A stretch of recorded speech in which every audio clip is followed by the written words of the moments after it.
Please welcome Jef up for his talk. Thank you. It's interesting doing this talk because normally I get asked for Edwardian Essex. Edwardian Essex seems to be more popular. It's difficult to understand why. A large rural county at peace, but a time of change. Again, I was playing with the title right up until about 4 o'clock this afternoon. I often end up putting in question marks at the end. I did think about peace and plenty, or peace and prosperity. It's very difficult to know. On this side, I've put a carter, a wagoner. In the centre, of course, haymaking. And do we know who's on the right? Marconi, very good, no doubt about that. See, it shows you the change that's going on, but it's going on very slowly. Essex was a very traditional county. I did almost put in the words backwater in comparison to some, but I've left that aside for the moment. Just running on then. Now, my style is to put the captions on the slides or on the screen. I literally write directly across the caption. I do that for two reasons. First of all, when the lights go down, I like it to be as dark as possible because that shows up the slides well. And I can't read anything if it's pitch black. So I like the slides up there. And secondly, if you're not sure what I'm saying, you can virtually read it straight off the caption. It makes it a lot easier and I think a lot better. But I know some people don't agree with that. On the left here, I've put in Niels Lund's painting that's in the Guildhall, the heart of the empire.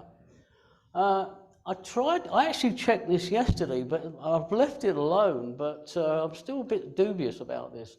I went on the population studies and it says that 1850 to 1900, the population of Essex was around 300,000. I thought that's very small. And it didn't rise to over 400,000 by about 1920.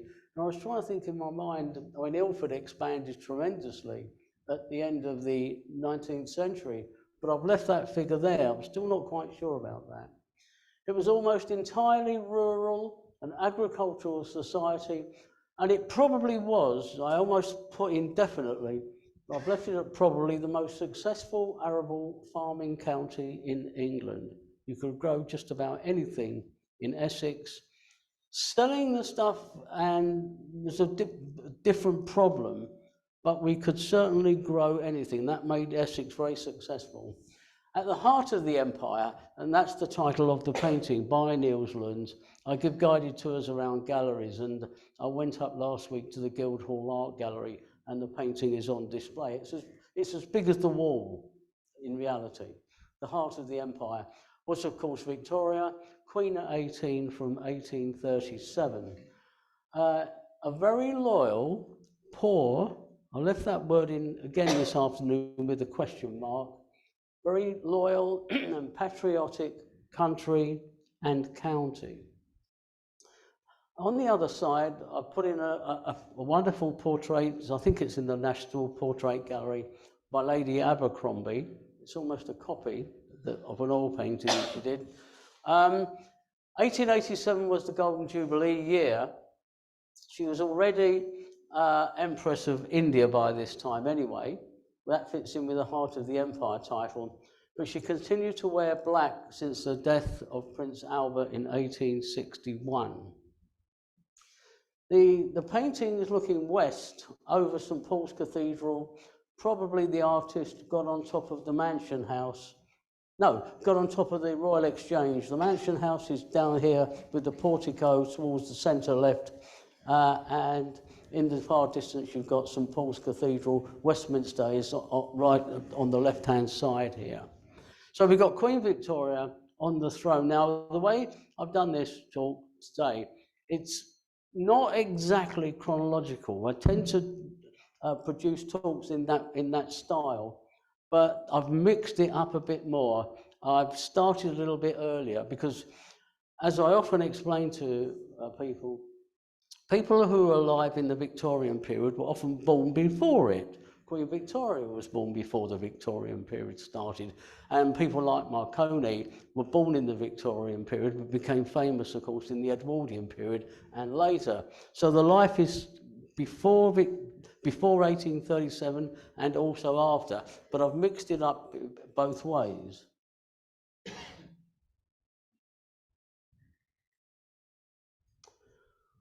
If we were alive in Essex in this period, depending on which year you actually chose, I've chosen these to show the empire, you see. This is what we would be talking about. This is what would be in the newspapers if you got one. I mean, I give talks about Ilford and Redbridge. Ilford didn't have a newspaper until 1900 when the Ilford Recorder was published. But at the heart of the empire, let's say, you've got Rorke's Drift here on the left, where the the Welsh regiment held off the Zulus. Sandalmana, of course, was a few days before that. And on the right-hand side, we've got General Charles Gordon, Chinese Gordon, as he was called. He was recalled back by Gladstone, and he wouldn't come back from Sudan, Khartoum, and of course he died in effect a martyr in January 1885. This is the sort of thing that would be going on all the time throughout Essex. Although it was a backwater, it was very rural, there would be maybe one or two papers per village being circulated. Sometimes the vicar would pin up a notice about the local headlines that they would get from central London to show the local parishioners what is happening elsewhere. But this is going on all the time in London, in Essex, and elsewhere.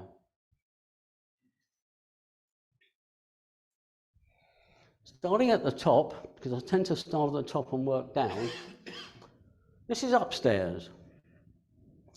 Now, the date is 1890, so I'm starting right at the end, but I've chosen somebody who lived in Essex, that's the point. This is Eastern Lodge, gathering around 1890.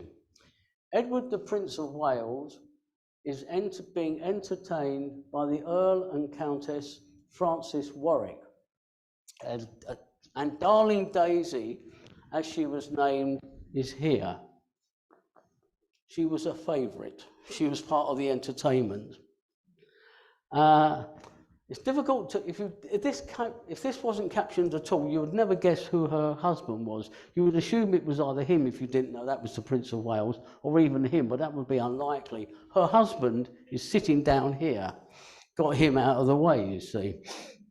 He looks absolutely cheesed off there with his arms folded, as you can see. She was one of his favourites, Darling Daisy, as she was named. But she was a staunch socialist, believe it or not, and she really was a socialist. The Allsitz Centre, as the caption says, everyone there is titled. I'm not quite sure of their names, but the poor Earl knew what was going on behind his back. There were no secrets about this, you see. So this is upstairs, and I also have downstairs, literally. This is downstairs, 16 inside senior staff devoted to Daisy Warwick, and they were devoted to her. Only 4 men, one with his arms folded, an absolute disgrace.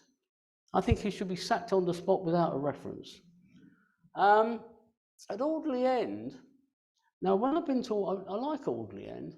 I'm not sure how many you've been there. You read the captions about their staff. I'm pretty sure that the cook actually earned more than the butler, which is quite amazing. Now, I assume the butler is fourth from the right up there with his wing collar. It's difficult to know who the footmen and valets are at the back there. I presume the woman in the middle is the housekeeper, and I assume that this is the housekeeper. I don't know their names, you see, this is the trouble. I assume this is the housekeeper, and this is the cook or the chef, if you want to put it that way. But I'm not sure. The captions on these books never give you the full details without going up precisely to Eastern Lodge, you see. We don't have any of the outside staff, the gardeners, for example. They must have had a very large staff there. Going back a bit, I put this in purposely.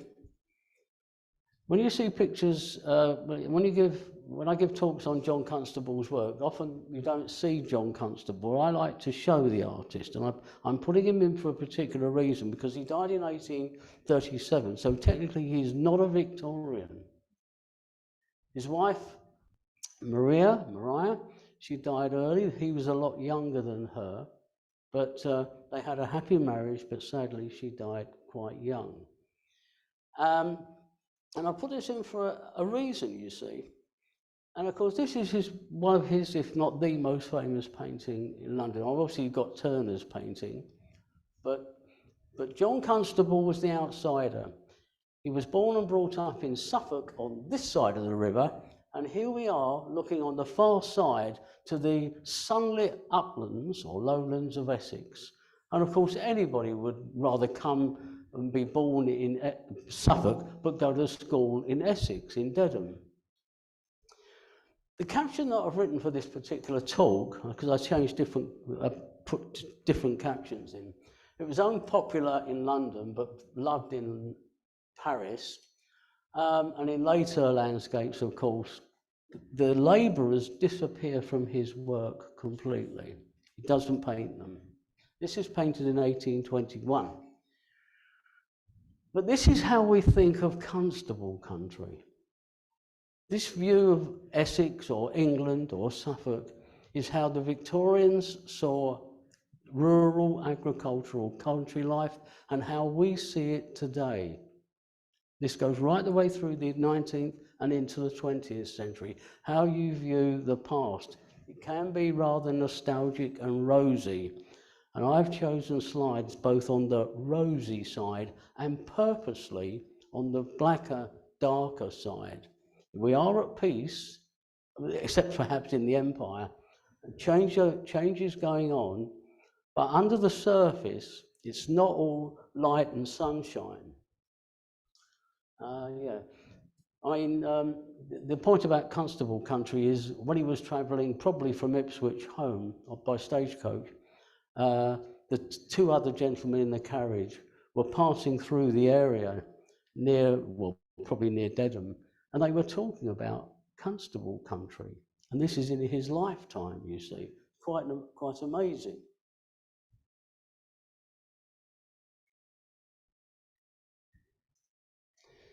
Again, just going back a bit, but this is going on all the time underneath the surface, but it explodes. I give talks on men of bad character, about arson attacks in Witham in 1829. A bit later on, you get Captain Swing in England and somewhat in Essex. But this is the execution of James Cook. He was 16 years old and he was a cowboy, literally looked after the cows. He was executed in March 1829 on top of Chelmsford Jail as a public execution, which they were at that time. He had been found guilty. This was a young lad that probably, I think he sort of broke down under questioning. He wasn't the ringleader. The ringleader actually got off. But he probably said something like, I didn't mean to do it, I didn't want to hurt anybody. It's difficult to say. But there were attacks on farms, hayricks, barns, about the low wages being paid to labourers in Essex at this period, through the early part of the 19th century. After the Napoleonic Wars finished in 1815, there was a sort of peace dividend. But agriculture in Essex changed in this period. And to drive home the point, strikes were illegal, of course, couldn't go on strike, though the toll puddle martyrs, sometimes I talk about them, they did come back from Australia and some of them lived in Essex. But there were three of them, which the young boy, James Cook, he was one of the three. They began to attack farms and they were called incendiarists, not arsonists, which is the modern word. They were called incendiarists at the time, all of them were, attacking farms. They would kill animals, farm animals, all sorts of nasty things, and burning down hayricks and barns, etc., to drive home the point that they wanted higher wages. It's a protest, but no one's going to support that because it's extremely nasty. Who wants their farm burnt down? One of the men possibly on the roof may well have been James Parchment. We don't know a lot about him, but he may well have been one of the turnkeys, jailers on the roof. He retired in 1861. And thousands of farm labourers and servants were sent to watch this execution of James Cook by their employers. I'm not saying anyone from Eastern Lodge was sent down there, but it's possible, because there were a number of these attacks through the first half of the 19th century in Essex. They were sent to watch him. He was described as a wicked boy by the Chelmsford Chronicle, and a terrible example of what would happen to them if they broke the law in this way of protest. Because farming changed through the 19th century in Essex particularly.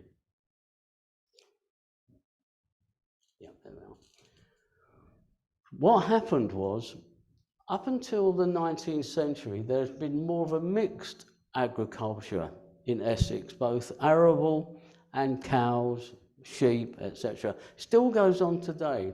But through the later part of the 18th century into the 19th, Essex almost exclusively went over to arable farming. You could grow anything, that's great. But in the winter months, you don't need staff, you don't need the farm labourers.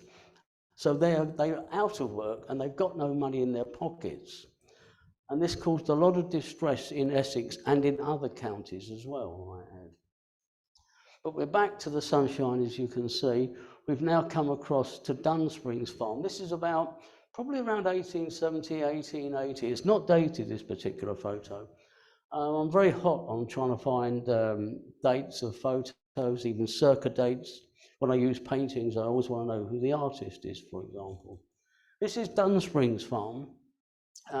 It's near Clayhall Avenue, if you know the area, around Barkingside. We're probably looking from the farm down towards Fulwell Cross, if you know the area. That doesn't matter. They are probably cleaning up turnips. There is a pub in Essex, a pub in Ilford, actually called the Cauliflower, because you could pretty much grow anything and sell it. And the advantage was that places like Ilford and even Chingford had crops could be harvested here, and it was near enough to cart the produce to the London markets. I've got one picture on the computer. I don't think I've got time to show you tonight, where the produce has been taken over to the borough market all the way across London. A lot of it would have gone as far to Covent Garden. Whereas if you've got a farm out near Billericay, East Bergholt, where there was a lot of trouble with the tax on farms, there's no market for crops except local markets, and it puts people out of work. Whereas at harvest time, there's loads of work. You've never got enough hands. It's a wonderful photo of men and women working together to East Bergholt when I showed you the John Constable painting. A bell would ring after the crop had been harvested. A bell would ring at the end of the day so that women could go onto the fields and glean what was left, pick up what was left. These are obviously local staff employed to harvest and clean up the turnips. A wonderful photo. Now it's dated 1910, but you can bet your life that everybody in this photo was born in the Victorian period and is just working through their life. This is Stapleford Abbots. It's actually a postcard sent by the young girl on the hayrake to show how she helped, just sitting on the hayrake, with the haymaking. And of course, before World War I, horse transport dominated.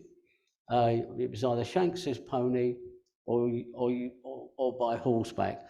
The motor car didn't come in till around 1914. It almost drove horses off the road. It did not quite.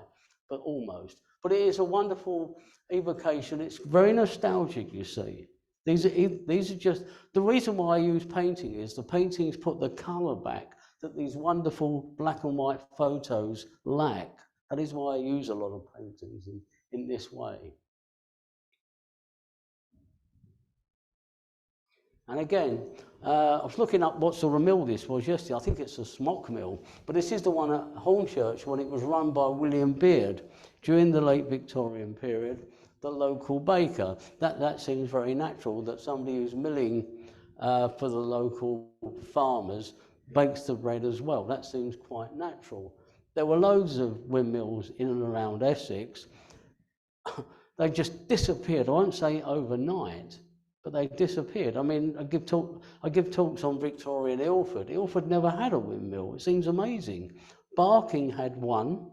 There were at least 3 at Chapel Heath, all named after children. There was Little Betty. There were three mills at Chapel Heath. And you think, well, Chapel Heath is not that high to catch the wind. There was one at Barking. There were 3 at Chapel Heath. Ilford never had one. I don't know. Was there one here? Yes. Was one here in Chingford? Yeah, it's perhaps it's a bit higher up here, which is of course a big advantage for a windmill. Again, it's a wonderful picture, this one. Cutting barley at Miltonsfield, Great Bardfield. Now again, it's 1904, but all these men must have been doing this job in the Victorian period. Both their fathers and their grandfathers, and almost certainly their sons as well. Sadly, I don't know a single name of them. Possibly in Great Bardfield or around that area there, they might know their names, I don't know. The year before, the weather had been so wet that the wheat couldn't be drilled. I often look at the weather reports when I'm giving talks on agriculture, particularly when I'm talking about men of bad character. Who is the Lord? I don't know how many of you saw Flora Thompson's Lark Rise to Candleford, when she talks about the Lord, who would give the command, all together swing, and all the men would swing their scythes at the same time, all working the same way. I often think that this command of all together swing, that is how Captain Swing, I think that's how Captain Swing got his name. If you were working in a factory around 1800, 1810, 1820, there was the Luddites, particularly in the north of England, King Lud. Well, in terms of agricultural protest, there was Captain Swing, exactly the same. I talk about them. So I think that is where the name Captain Swing comes from this command to swing the scythe. And there had been terrific, all right, well, it doesn't matter, we'll come to him in a minute. But not everyone lived in palaces and wore fine clothes. This is winter work. It's around 1883, so I'm not staying exactly in chronological order here. I'm trying to put across the points about agriculture and agricultural county. It's by Sir George Clausen, a wonderful artist. This particular work is in the Tate Britain. You can go see it tomorrow, I think it's up. And they're topping and tailing Swedes, but I often wonder if they're mangelwurzels. And in my original caption, when it talked about tonight's talk, I had to recheck and double check the spelling of mangelwurzels, because this is just for fodder for animals. This is cold, hard graft in the winter months on the farm. This is not the sunny country file that we're given. I like watching Country File on BBC TV on Sunday. I learned a fair amount about agriculture and farming. I'm not a farmer. Any farmers amongst us tonight? Anybody lived or worked on a farm? Yeah, you see, it's almost divorced. This is what work was really like on a farm, you see. You've got the farm labourer, his wife, and one of his children out there. Clausen painted what's called realist or realism type paintings, showing life on the farm. This is going on all the time throughout the seasons in Essex. So it's a wonderful picture. I use some other Clausen paintings as well on various talks about agriculture. I do like his work very much. he went out early mornings to watch them at work. He would obviously get up early, sketch, probably go back in at lunchtime. I've had enough sitting in the freezing cold. I'm going back for a cup of tea. That's been a bit hard, but that is what I think. But he did produce some wonderful pictures of life working on a farm. But what I also really like is individual portraits of people, particularly when I can add a decent caption. This is Charles Sweeting.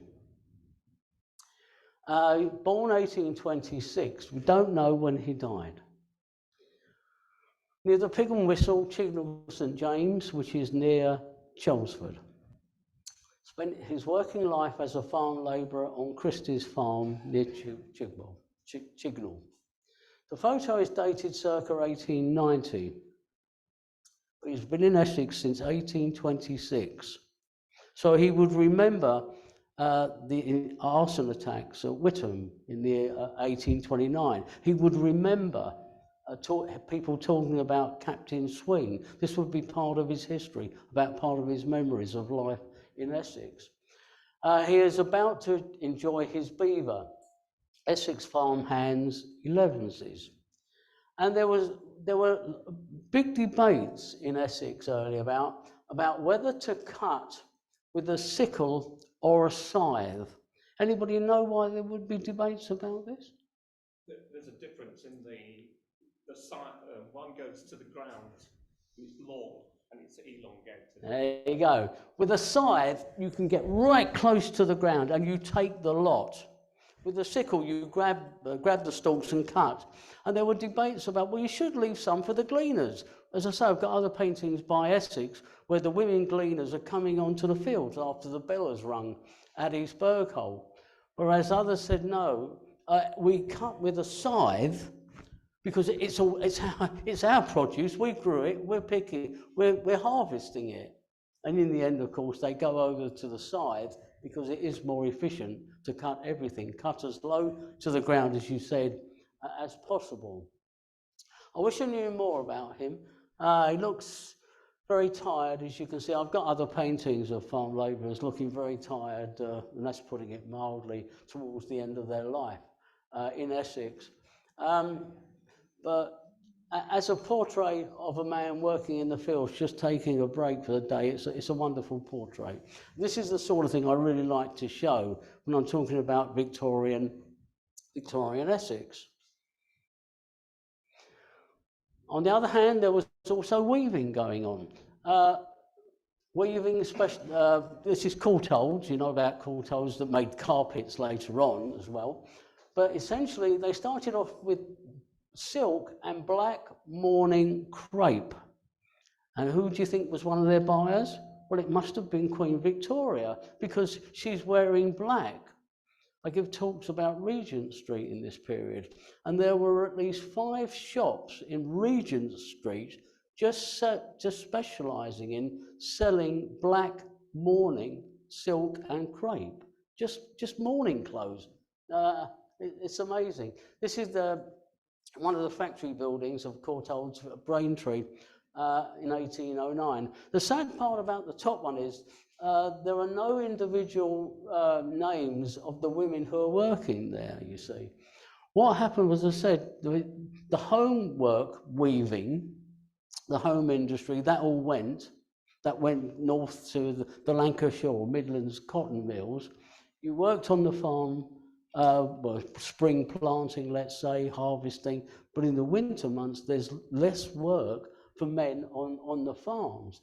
So if somebody offered you a job in Courtaulds factory at Braintree, well, okay, yeah, why not? It's warm, you're going to get paid, you'll probably get a lunch break, etc. And you go and do that, particularly for the women, you see. The women may get less than the men, it's quite true. But it's a reasonable place to work if there's no other work around.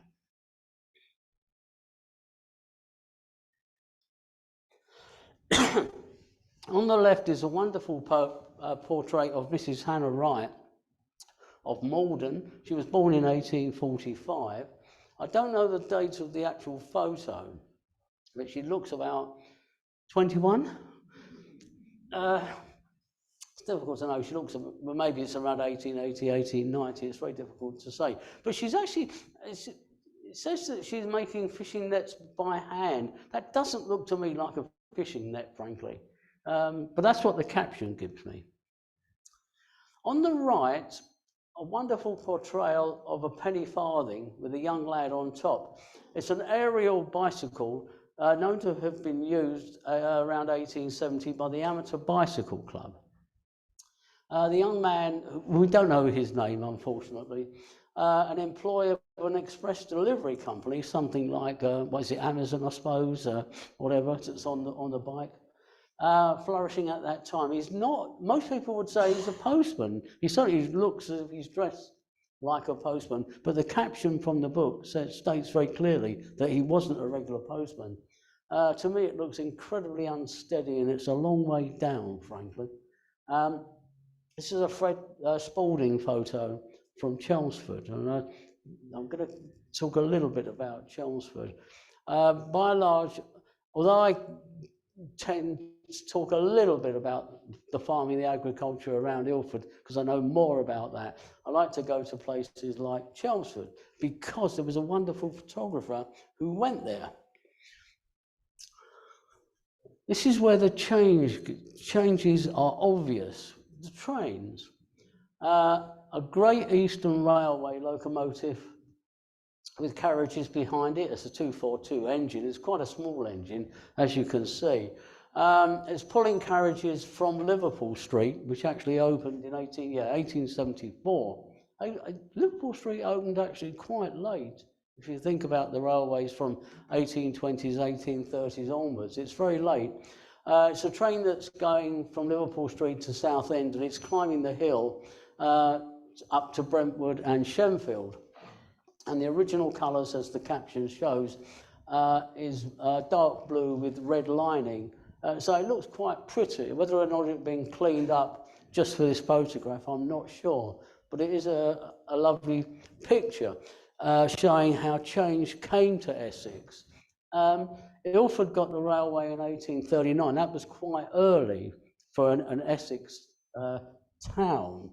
Or it was actually a village in 1839. The Great Eastern Railway, formerly the Eastern Counties Railway, opened in 1839. So the railway itself actually came out quite early. By 1840, it's only 1 year, it came to Romford, Brentwood, and it reached Colchester in 1843. And that in effect killed off stagecoach travel. You were talking about Dick Turpin. I give talks about Dick Turpin, and I give talks on highwaymen and stagecoaching. And of course, the railways just run the stagecoaches off the road, particularly when the highwaymen are eliminated. Men are working on the track here. If you can see the picture, track maintenance. It's probably Harold Wood. There seem to be a lot of men there. All working. It looks very quiet, and I think it's something like a Sunday morning. I mean, it's very rare to see a train these days, you know. And there were massive engine sheds and workshops and coal yards at Stratford, as there still are at Stratford and at Ilford even now. There are many labourers, but no high-vis vests, as you can see, even though it's a black and white, although they were all wearing waistcoats. But this is the change coming into Essex. The roads are way behind the railways. A terrific picture of Chelmsford. This is an Alfred Wire picture. I'll show you Alfred Wire in a minute. He was a teacher that he was an amateur photographer. He really enjoyed photography, and he travelled all over Essex, coming out and photographing towns and villages, etc., that caught his eye. This is the Shire Hall in Tyndall Square, July 1891. He dates his pictures very handily. The foundation stone of the Shire Hall was laid in 1789. Coins and medals were buried underneath. The architect is John Johnson and his family firm, and the workmen at that time were given a share of 10 guineas to go and have a drink on him, I presume. The building included then a ballroom, 2 courtrooms, a market hall and a corn exchange. This would be natural anyway. John Constable always writes about his father, Golding, going into Essex, going into London by stagecoach to go to the corn exchange in London. In front of the building, I think you can just about pick it out very closely here, is a cannon that was obviously, I presume, captured during the Crimean War. It's a Russian 36-pounder cannon, and it was set up in 1858, and Edward Durrant was present much later in 1891. So if he was a child, or let's say he was 8, it's what, 40, not well, it's probably correct. Doesn't look the cleanest road you've ever seen in your life. You've got well, if it's a young girl and the man or woman beside them here. You've got the 2 carriages on the right and one on the far right. Looks rather mucky because there would be a lot of muck on the roads in this period. All very valuable, of course, for your roses. So Edward Durrant saw the cannon being set up, and yeah, this photo. Now, I think the caption isn't. I've pretty much given you the full caption from the book. I think this is Edward Durrant. It's very difficult to know, perhaps with his 2 children there as well. High Street, Chelmsford in 1891. It's a book and music shop. And on 89 is J.A. Smith Drapers, and at 91 on the far right is William and Edward Davis hat shop. Durrant himself was quite forward-looking. He favoured the secret ballot. Remember, the secret ballot is almost a Victorian institution, an invention. It was normally just a show of hands by a few. The secret ballot, he served on the council after incorporation, 1888. He was interested in history. He was so interested he published in 1908, in the Victorian, Edwardian period, reminiscences and accompanying views. And obviously, Alfred Wire liked to go to the shop because he's selling books and things. Probably, well, he's selling, as you can see, pianos, harmoniums for sale, etc. You've got the 2 children, or 3 children there, actually, thinking about it, maybe even 4. Whether that is Edward Durrant, it's difficult to know, because he saw the cannon being set up in 1858. This is what, 33 years later? I suppose it could be. It could be him. I'm not sure if that is Edward Durrant actually in the doorway, but it is a terrific picture, and you needed photographers like this to get around carrying a camera to photograph local scenes in and around Essex, even coming, of course, to Chigwell. He came to Ilford to take photos. It is a terrific portrait of a shop that's doing very nicely. Dick the Pie Man, again, another of my favourite portrayals. Fine hot pies, all rich and ready, 1 for a penny, 5 hot pies. So cried Richard Hasler on Chelmsford market days. You'd see him around the town selling hot pies on the streets. So well known and so well liked as Dick the Pie Man, his friends got together and bought him a new can, you can see on the right, in which he kept his pies warm. I've got illustrations by an artist in London where the previous generation are selling hot pies near Charing Cross Station. I've got exactly the same thing, but he's obviously out here, and his father fought at Waterloo. All right in the spring and summer, maybe hawking around the streets of Chelmsford trying to sell hot pies. I'm not so sure it would be much fun in spring or when the weather's been like this, but maybe he sold something different, you see. A lot of these Victorians and even people working in Essex had to have 2 or 3 jobs. If you're working on the land in spring and summer, harvest time in autumn, September, you need something else in the winter months, something like this. It's a terrific portrait of him. He looks very well dressed there. I think he's wearing gloves there, as you can see. Probably got boiling water underneath to keep the pies warm, etc. Well covered up to keep them as warm as possible. What's actually in them, we won't know. Do you want to stop? I'll show you just one more, and then I'll stop. Again, it's one of my favourite pictures of this period, of Essex, of Chelmsford. 1864, Wells and Perry's brewery labourers in Chelmsford. On the left here, sitting down, is, I don't know their first names, it's only initials that are given. Mr. Hills in the short smock, T. Shonk in the centre in the long smock, and Joseph Isabel on the far right, sitting down in his fustian jacket.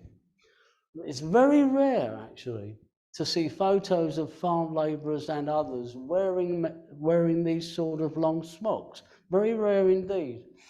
This is my caption taken from the book. I think it's a wonderful studio portrait. They're all dressed up. What we don't know is why. This is an awful photograph, but I do like to use it. Arthur Cotty, now, whether or not he's the man in the doorway, I shouldn't be far wrong. This is in Stock, again near Chelmsford. There's a corn dealer and a baker, obviously, with a shop, dated 1880. And the point is, in the 1937 Essex Directory, it shows an Arthur Cotty still there as baker and also the parish clerk. He's obviously got the experience of knowing what's going on, presumably can read and write without too much trouble. I'm not sure exactly what he's holding. He's obviously clearly trying to show us something that he is holding there, but I can't really make out what it is.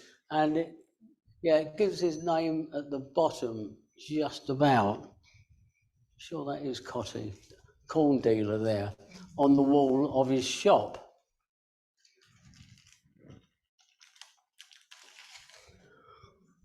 I put this picture in, it's really a Suffolk picture.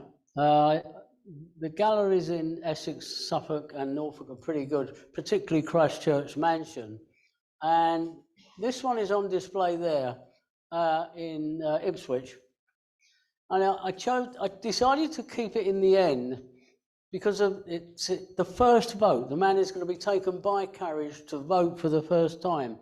Because in the third part, in fact, the last quarter of the 19th century, the vote was extended, the Reform Acts were passed, allowing more men of good character, let's say, not just the rich and those that own a certain amount of land, to vote. But I presume he's going with his wife. They're going off to the local town. We don't know what town this is. Perhaps the grandmother in the doorway here with the two children at the bottom. It is quite a bit of a chocolate boxy sort of topic as the way it's painted, but it's a rare topic to have portrayed in this way. But somebody who has a vote for the first time, of course, it's a man, it's men, not women, even at this time. Although by 1887, I think women were allowed to vote on local councils and certainly get on the local school board. This wonderful portrayal of Corporal Thomas Bowser, and all the caption tells us is that he belonged and fought for the 4th Essex Chelmsford Volunteers. A couple of years ago, when I was sorting out things to do with the Essex Volunteers and the Essex Regiment, particularly to do with the First World War, I went up to Chelmsford and I didn't think much of their museum, to be perfectly honest. And when I tried to find someone there who could help me, just look at a few things, there was just nobody around. I wasn't too impressed with the museum, unfortunately. Possibly the man who ran the Red Cow Temperance Hotel in Chelmsford. What I get from this picture is, of course, that he's had a few beers before he retired from the Essex Volunteers. But although it is a volunteer unit, but of course we're not going on to the First World War. No one knows in this period what's going to happen in 1914. But you don't get the idea of a man that's that interested in temperance. But there were temperance hotels, one particularly near Chingford, basically, the Temperance Hotel there.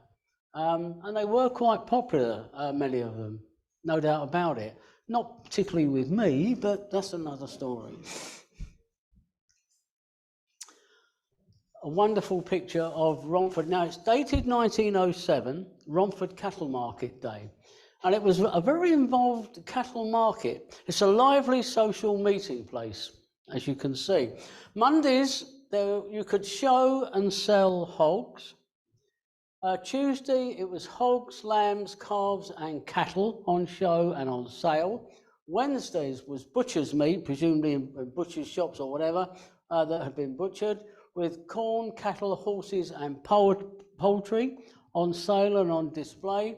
At the top end of, I'm sure many of you can remember this building. I certainly remember going there. I like the market very much in Romford. It's not as grand or as lively as this now. It's a different market. It was Lorry Hall. The top story was the Romford Town Mission. The bottom half, a builder's merchant and the cattle market offices. The market still goes on in Romford today.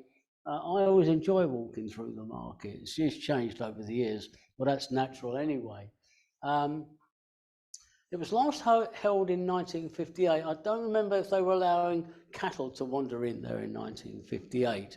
But this is all going on in the Victorian period. Any men you can see here are alive in the Victorian period, in the 19th century. All right, some of the children may not have been alive in the 19th century, but most of the adults, if not all the adults, certainly were. Unfortunately, we can't pick out anybody by name, there's too many. But this is going on in market towns all over Essex, Chelmsford, Colchester, and particularly nearby in Romford. Dr. Barnardo's, of course, is very important locally. Headquarters is in Barkingside, as I'm sure many of you know. Thomas Barnardo came over from Ireland. He went to university and trained both in Dublin and, of course, in the Mile End Hospital, the Royal London. He and his young wife, Siri, came to live in Barkingside in 1873. I put him in because he is a known personality. I was trying to think today like any women personalities, and I was really struggling to think of anyone that I could try and feature. If you go to, I'm not sure if any of you have been to the open days at Barnardo's. The children's church is still there, as I'm sure many of you know. The pews are very low. And of course, most of the houses here have gone. The green is still there, if you don't know the area. Most of the houses have gone. At least one is still kept, as far as I know, as a sort of museum, each run by an individual house mother to look after the girls. This was for the girls, particularly. The boys, as I'm sure many of you know, were at Woodford.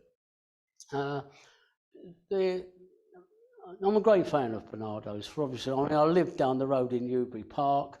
Barnardo's locally is important. I was talking about I gave a talk this afternoon. I was talking about the Salvation Army. The Salvation Army, of course, look after adults on the streets. He looked after children on the streets.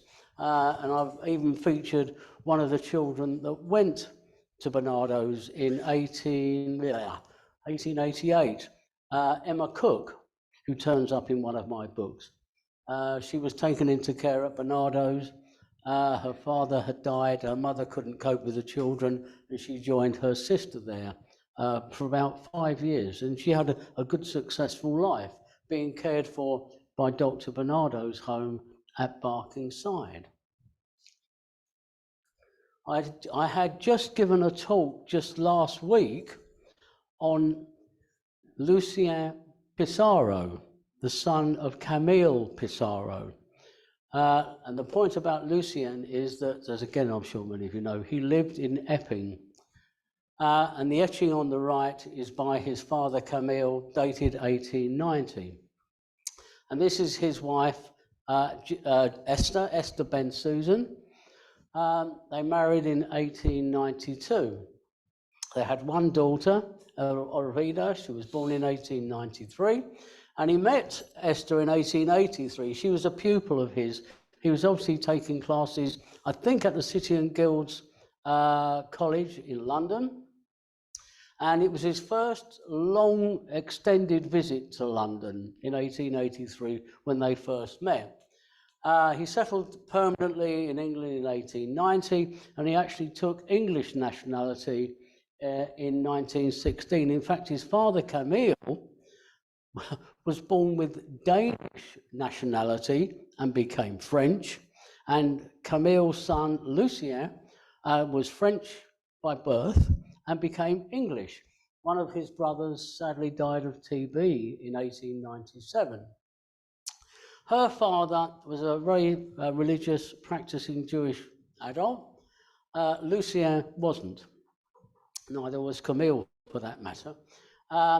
And her father took a lot of persuading to agree to the marriage and a registry marriage, a registry wedding, which they had.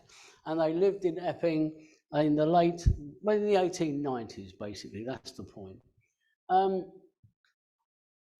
think I put in the caption that I've written quite a severe portrait, really. It's quite green, as you can tell. It's a William Morris tapestry. I could have talked about William Morris a bit if I really wanted to. But of course, William Morris moved away from Essex to West London. William Morris tapestry in the background. I haven't seen the portrait. It's up in Hull, and I don't get up to Hull very often. Well, I put them together like this because they're almost looking at each other. I've got other portraits, both photographs and portraits of Lucien and of course his brothers. Felix died of TB, as I say, quite young. But they lived in Epping, just nearby. And I feature him because he painted this. And if you said, oh, this must be by Camille, Camille Pissarro, it must be by Camille. It's so Pissarro, it's so impressionist. You couldn't be far wrong because Lucien was clearly influenced by his father. His father, Camille, lived mainly in West London, in the sort of Stamford Brook area of West London. Camille went over there a number of times, but he obviously came out here on painting holidays into Essex, and he was a landscape painter, was Lucien, and he painted the yellow tree. This is the full title, The Yellow Tree on the Waltham Road at Epping Forest. And it's a wonderful picture of clearly this golden tree that he knew well, he saw perhaps every day in and around Epping. And he portrays it in these wonderful green and yellows and golds. Early autumn, perhaps, the leaves are still on the trees. This is Epping Forest. This is the land around us. This is what you would have seen a lot of if you're in Essex. I'm sure many of you know the house in Hemnall Street, where he lived. There are paintings where he set up his easel on the doorway of his house, looking across to open fields, where there are now all houses. I've got both paintings and photographs of Hemnall Street, 44 Hemnall Street. It's got a sort of blue plaque on the doorway now. But it is a wonderful picture, wonderful painting of just, in effect, a portrait of a single tree in Essex. And this is Alfred Wire. He was the headmaster, head teacher of Harrow Green School at Leighton. And of course, Leighton at this period is in Essex, this side of the River Lee. He was a headmaster and a brilliant amateur photographer. Clearly at the weekends or in the summer holidays, when the schools closed, he would take his camera, go out anywhere in Essex that he fancied going to, and take terrific pictures, photographs. It was the board school fees had to be paid, 2pence to 1 shilling for infants, 9pence to 1 and 6pence for boys and girls. And he was quite pioneering as a headmaster. He took them on pioneering Essex nature walks. This is completely new. I won't say it's unheard of, but taking the kids out of the school to see a bit of the local land, maybe the farms, fields, maybe the parks in and around Essex. You've got the staff photo in 1895 at the bottom, with Alfred Wire second from right. If you've never seen his book, it is a wonderful book of, in effect, Victorian photos of various villages and towns like Chelmsford, etc., that I've shown in Essex. Great photographer. He was virtually a professional photographer in all but name, but his day job was a headmaster. Two wonderful pictures. I put the small one right up on the title caption. Not everything was new or changed yet. Progress was slow. On the far right, an Essex colony village blacksmith. Now the bolt, we're rather losing the bolt. There is a hand holding a bolt on the far side, but we seem to be losing that tonight. I'll have to check this slide very carefully next time I use it. It's a trade sign. There is a hand holding a big bolt as a trade sign. It's actually from a postcard dated 1902. So we know that the blacksmith and the man he's pointing to, they were both alive in the 19th century in Victorian Essex. The photograph, the postcard was in fact taken and printed by C.S. Tyler, village chemist and photographer till World War I. Down the bottom, on this side of me, nothing is known now about this Rettendon wagoner except the photo taken before 1910 and his oft-repeated remark, "Give me horses, say I, and hang they motor cars," or something like that. Don't know about the accent, they'd probably laugh if they heard it, I suppose. See, he wants the horses to stay. The stagecoaches were run off the road by the trains, and again, the horses are going to be run off the road by cars. It's difficult to judge his age. He looks quite small there. I don't think it's a boy. He looks a bit rough and ready. He's got a massively long whip, as you can see on his hands. If he's a wagoner, a carter, he's probably looking after a cart being pulled by 2 or possibly even 4 horses, which is why the whip is so long. I can't quite judge his age. I put him in the talk because I'm sure he was alive during the late Victorian period. Work and play, the old and the new. Bicycles gave women a new sense of freedom. I mean, they're the most awkward looking bikes you can possibly see. I imagine they're a lot of fun and better than nothing. They've obviously, it looks as if they've got a chaperone with horses behind them. The picture on top here, the man on the well, looking after 2 horses, chatting up 2 women. I titled that as work. I think he's just stopped. He's probably walking the horses back to the farm, I think. I mean, it's got country life up there. I think that's a Chelmsford or Colchester picture. I was trying to find the caption in the photo today. It's on my talk, but it definitely is in period of the Victorian period. I mean, their clothes look very sensible. Sensible clothes were in fashion in the late 1880s, 1890s, and I think that's about the date of the actual photo. I'm not sure that I'd like the bike particularly, but who knows.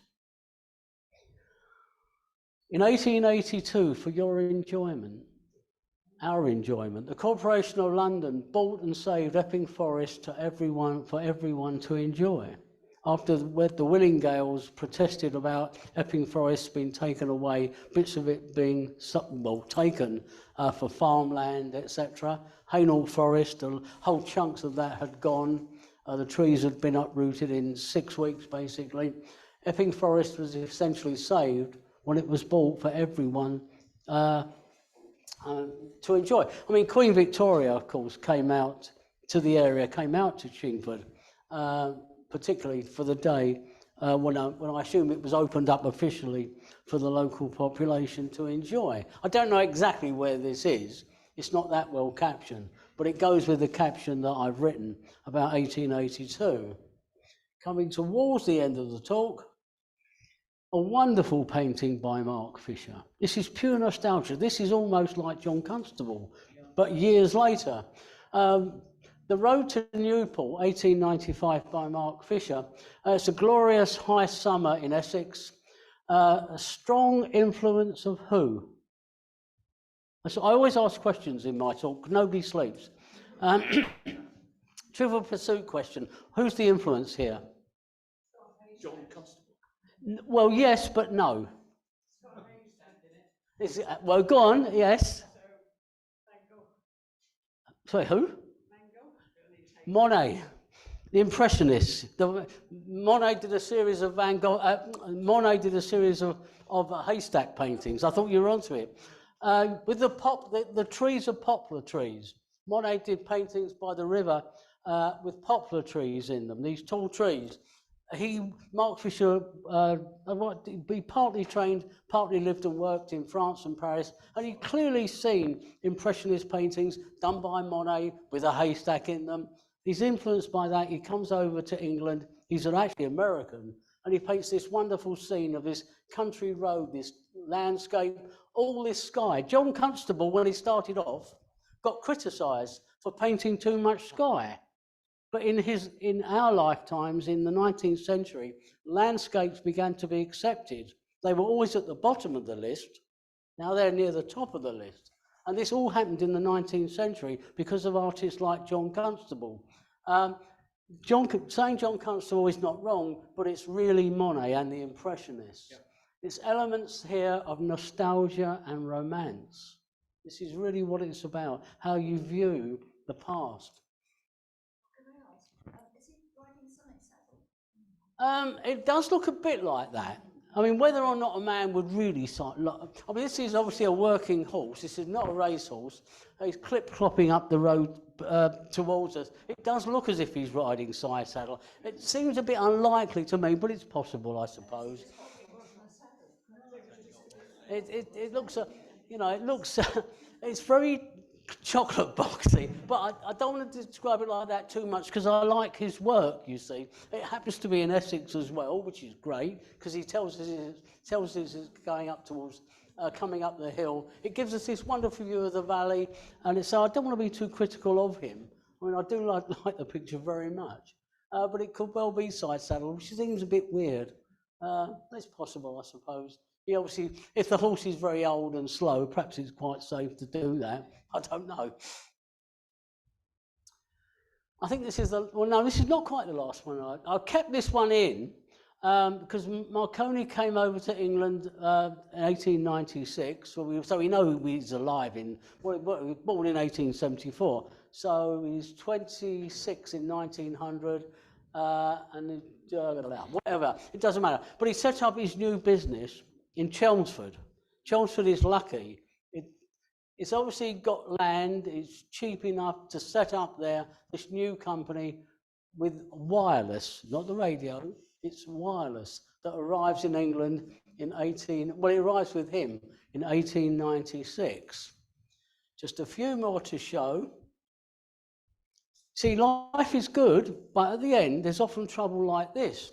Barking and Upminster down the bottom, workhouses, they always look forbidding or benign. When we see workhouses today, they always look nice. They've all been done up, I worked in a workhouse. It's unbelievable, but it's true. I didn't know it was a workhouse then, but I worked in a workhouse. It was a part of the hospital, and I worked in it. Prisons in all but name. And it was the end for many farm labourers, particularly, but the end for many families. But they always look benign in the photographs that I've got at the bottom there, you see. I think, I've got a few more. Leisure, Sunday outings and holidays grew in importance during the Victorian period. Bank holidays begin in the Victorian period, and in Essex. Southend Pier opened in 1830, extended in 1897, presumably that's for the Diamond Jubilee, and the upper deck was added in 1907. I'm not spending a lot of time on this. I'm not dealing with fishing or at all today. I'm sticking mainly with agricultural rural Essex, but you can't ignore the fact that people want to go out for the day, have a holiday. Everyone goes down to Southend. It's great to go down there. I enjoy going down Southend and going on the pier even now. I'm sure you do. It's exactly the same. I think this is the final one I'm going to show. This is actually before, and I do have after on the laptop here. This is 1897. This is the old small George, if you know the George at Wanstead. There were two George pubs, one at Woodford and one at Wanstead. Originally the George and Dragon, but the Dragon's been dispensed with. It was first recorded in 1716 and it was completely rebuilt in around 1903. Fancy tea in the dining rooms or a nice quiet drink. And the point to remember is, if you know the area, this will become the Eastern Avenue, starting at Wanstead down there. A lad leans on his shovel beside a Victorian pillar box as they're actually relaying the road service. To the right was Elm House. Where Wanstead Station is today, there was a wonderful house here called Elm House.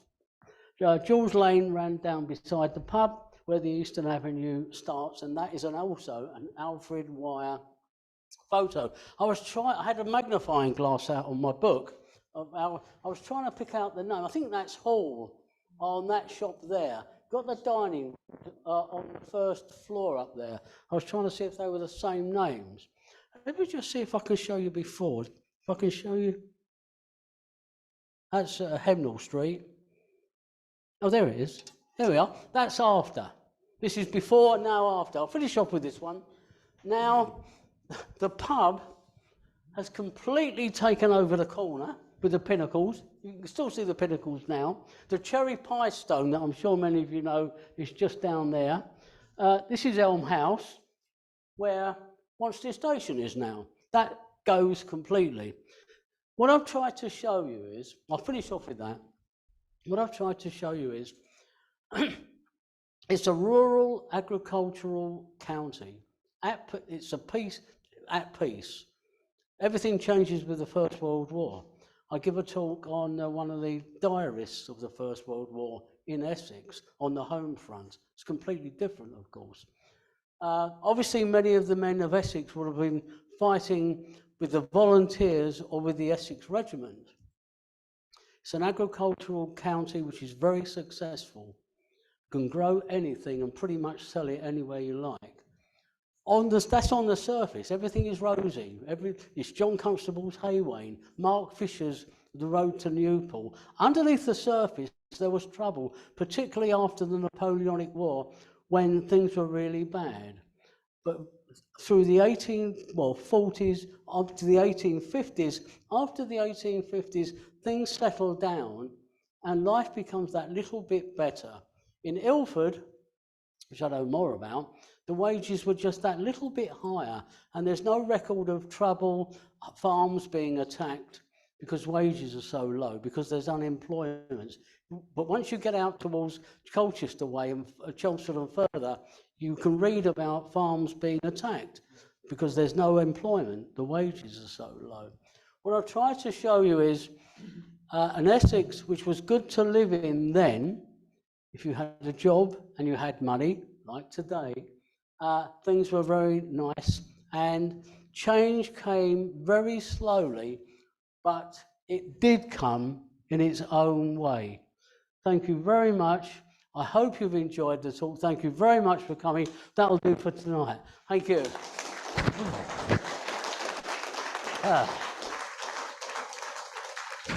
Jef, thank you very much indeed for that talk. Are there any questions tonight for Jef? I've got a microphone here. Any questions, please, sir? Yeah, an incredibly detailed, comprehensive guide through Essex. My question is to do with transport. Because Essex is so rural and obviously dependent on agrarian development, how important was transport in relation to roads and the coming of the railway? The roads through Essex were always very poor. The Eastern Avenue didn't open until 1926, I think it is. You know, the M11 came much later, and they were built as arterial roads to move traffic. The railways came into Essex. They arrived in Ilford very quickly. The Eastern Counties Railway and the Great Eastern Railway, that was pretty successful with the railways, because you could move produce from the coast. They talk about the fish being caught at Great Yarmouth and whatever, being brought into London through Essex, you see. So that's important for that sort of import and sales for the fish market, let's say. So that's important. The roads are far less important. If you're a farmer and you want to sell your produce, you've got to get it to a good market. So the markets were in London, particularly. You've got the population. And as I say, we know produce being taken, particularly to the borough market. As I've got a picture on the computer, they must have been taken to places like Covent Garden as well. The roads would have been very slow. Stagecoaches travelled at 6, 7, 8 miles an hour, 10 miles an hour, 12 miles an hour. You just want to get off because it's going to crash. So clip-clopping on a cart horse, you're going to go at 2 miles an hour, 4 miles an hour. You can work out how long it's going to take to get into London. So trains would be much, much better, much better. Any more questions for Jef? Got a microphone here. Anyone? Okay, one moment. Because Essex was very farmland, agricultural, this surprises me a little bit. You know, Victorian architecture really was quite impressive. And so is there, or was there any in Essex to speak of?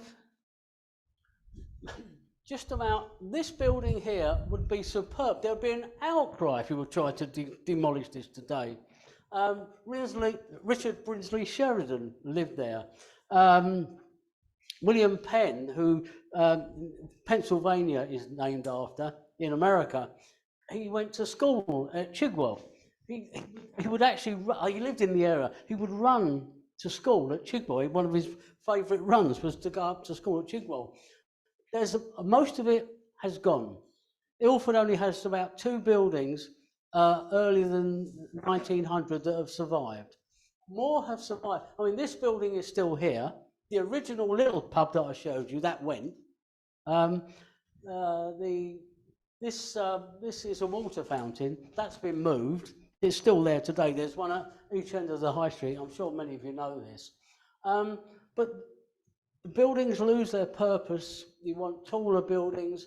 I mean, this is massive.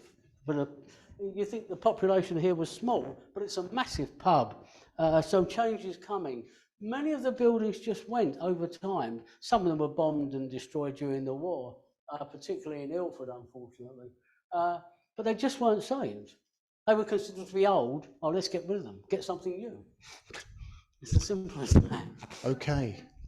And Romford Market actually was began in the 1200s, Yeah. didn't it? Yeah. And it's continuous. Because the law was, wherever you lived, there had to be a market. I think it was within 7 miles of wherever you lived. So if you read, I don't know if there was a market here, market down what was the Walthamstow? Yeah, Epping had a market. Yeah, Epping, Loughton may have had a market. There had to be a market wherever you lived. And I think it's about 7 miles in whatever direction. That was the law. And so that once you got the agreement, what do you call it?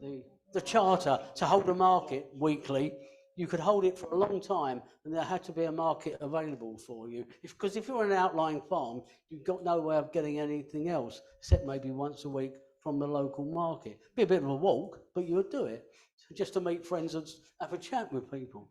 If you had a horse, you might ride a horse. Okay, any other questions for Jef? Do we have any via Zoom? Comments? Yeah, go on. Robert saying thanks for a fascinating talk. Yeah, So thank you. Can't hear myself as well. And thanks to Jef for standing in at short notice. Oh, anytime. And I concur with that as well. I think, Jef, that was a fantastic talk. And I do know you've got many more up your sleeve, haven't you? So we're definitely going to have you back in the near future. Let's give our appreciation once again for Jef. Thank you.